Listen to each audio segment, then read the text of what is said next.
Hi, my name is David J. I'm the founder of AVEN, and I often go around and give talks on asexuality to different audiences. I thought it would be fun to use this opportunity to share with you all some of the things that I say in those talks because I might as well make them more available. And today I want to talk about relationship status. I think this word is fascinating and hilarious. You probably know it from Facebook, where relationship status on Facebook works kind of the way that it works in a lot of culture. You have this endless sea of friends, and you also have one spot available for one person who has status, right? They can be, or it's complicated, or the person you're engaged to, or your boyfriend or your girlfriend. Most of those labels, if you use them outside of the context of the ace community, imply that you're being sexual with them.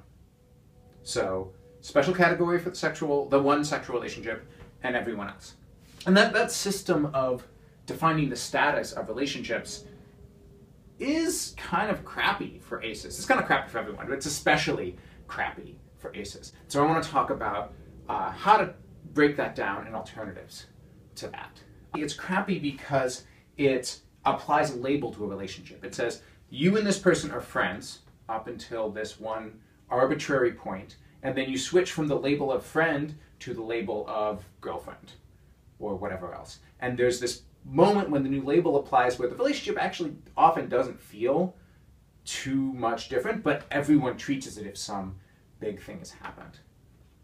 And these labels often poorly describe the experience of being in a relationship. Sometimes being very close friends with someone can be more intimate than dating someone, but we don't have a good way to talk about that. So I would use a different way of talking about it that I use, where instead of applying labels to relationships, I kind of describe what I do in the relationship. I describe how that relationship works, and it gives me a much more precise sense of how the relationship can develop. So the way that I like to use to kind of define where relationships are is that I'll use time, feelings, and promises. And this is how it works. If I want to know something about a relationship, I ask myself 3 questions. How do we spend time together?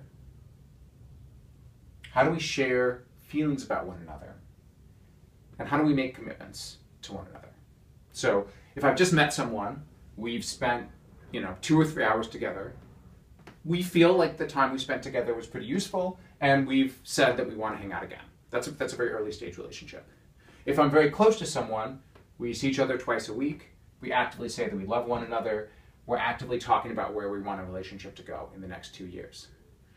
Telling you those 3 things tells you a lot more about the relationship than just saying I'm dating someone or I'm close friends with someone.